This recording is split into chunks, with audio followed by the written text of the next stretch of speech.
కాలు ఇరిగిపోయింది, లోపల రాడ్ ఉంది. రాడ్ పెట్టి ఆ రాడ్కు కాలును ముడేసి డాక్టర్లు ఈ మాదిరిగా ఉన్న పరిస్థితిని చూస్తే పోలీసులు ఆ కాలు మీద కాలు పెట్టి నడి రోడ్డు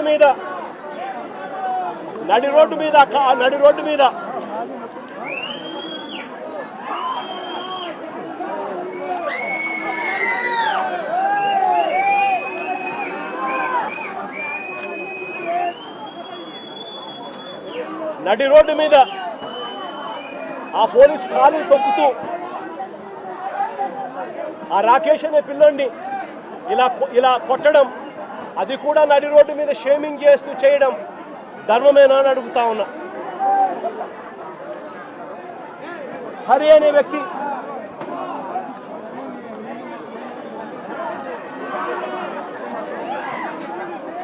హరికృష్ణ అనే వ్యక్తి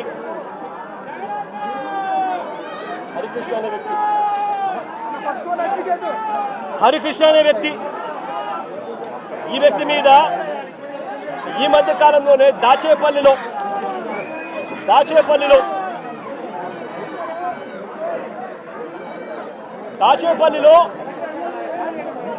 హరికృష్ణ అనే వ్యక్తిని తప్పుడు కేసు పెట్టి ఈ మధ్య కాలంలోనే దారుణంగా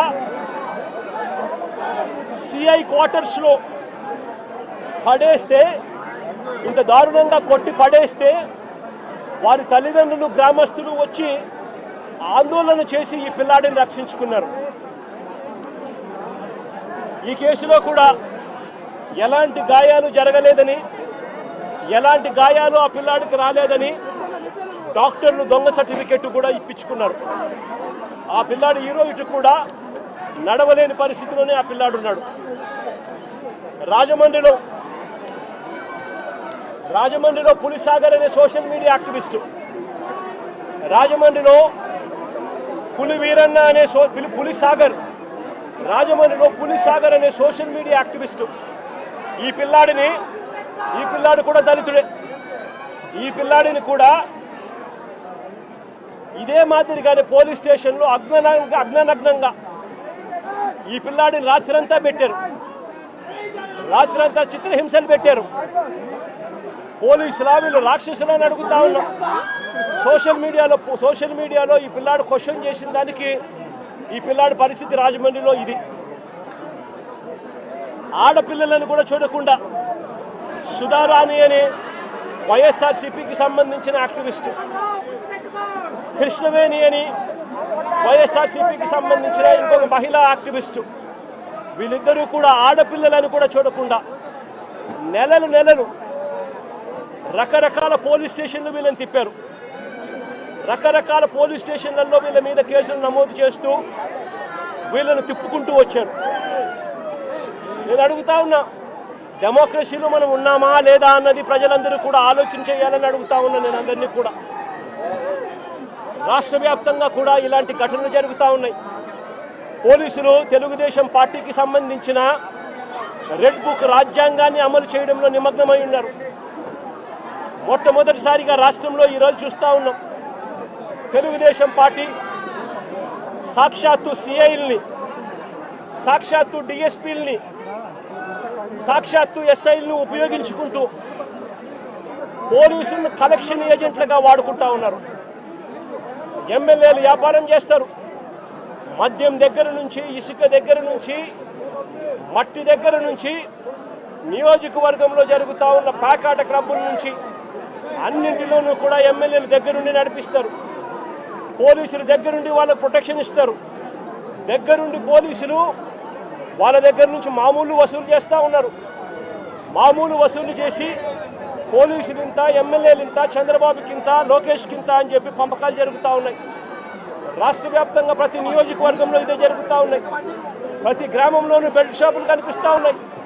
ప్రతి మందు షాప్ పక్కన పర్మిట్ రూములు లేకుండా ఇల్లీగల్ పర్మిట్ రూములు కనిపిస్తూ ఉన్నాయి.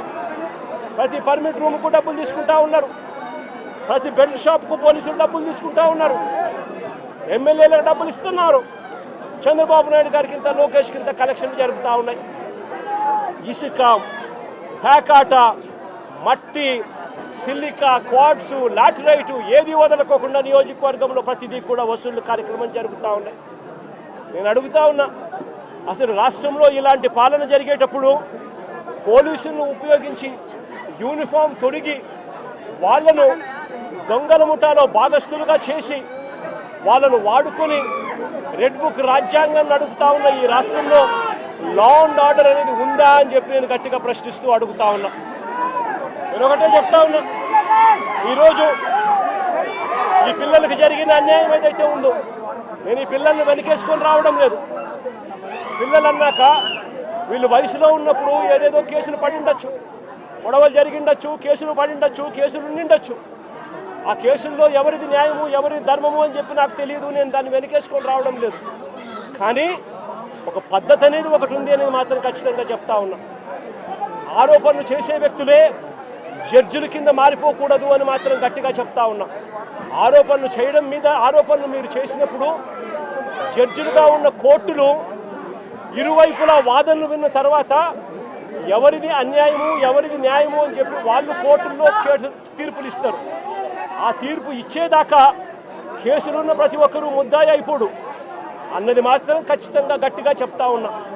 అలా కేసులు గతంలో ఉన్నాయి అని చెప్పి ఒక కారణం చూపించి నడి రోడ్డు మీద తీసుకొని వచ్చి నడి రోడ్డు మీద వాళ్ళ కుటుంబాన్ని వాళ్ళ పరువు ప్రతిష్టలను వాళ్ళందరినీ కూడా పరువు ప్రతిష్టలను మట్టి కలుపుతూ నడి రోడ్డు మీద వాళ్ళని కొట్టే అధికారం పోలీసులకు ఎవరిచ్చారు అని మాత్రం గట్టిగా ప్రశ్నిస్తూ అడుగుతా ఉన్నా.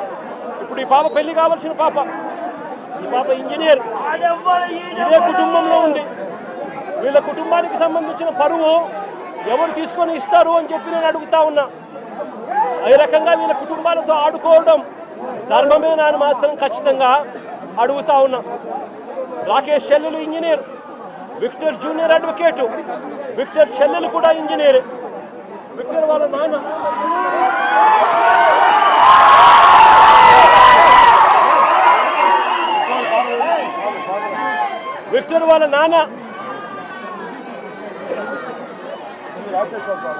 రాకేష్ వాళ్ళ విక్టర్ వాళ్ళ నాన్న ప్రజాశక్తి రిపోర్టర్. విక్టర్ వాళ్ళ నాన్న ప్రజాశక్తి అనే పేపర్కు మాజీ రిపోర్టర్. అంటే ఒక మాజీ రిపోర్టర్ కొడుకు పరిస్థితి ఇది. ఒక మాజీ రిపోర్టర్ కొడుకు పరిస్థితి ఇది. రాకేష్ అనే పిల్లోడు అసలు ఇక్కడ లేడు, హైదరాబాద్లో ఉద్యోగం చేసుకుంటా ఉన్నాడు, జొమాటో అనే కంపెనీలో ఉద్యోగం చేసుకుంటా ఉన్నాడు. ఆ పిల్లాడు ఇక్కడికి వచ్చినప్పుడు జరిగిన ఘటనలో ఆ పిల్లాడిని బ్రాండింగ్ చేసి ఆ పిల్లాడి కుటుంబానికి పరువును కూడా తీస్తూ ఉన్నారు. ధర్మమేనా అన్నది ప్రతి ఒక్కరూ కూడా ఆలోచన చేయమని కోరుతా ఉన్నారు. లా అండ్ ఆర్డర్ పూర్తిగా కుప్పకూలిన పరిస్థితుల మధ్య చంద్రబాబు నాయుడు గారి ప్రభుత్వంలో ప్రతి వ్యవస్థ నీరుగారిన పరిస్థితుల మధ్య స్కూళ్లు దిగజారిపోయాయి.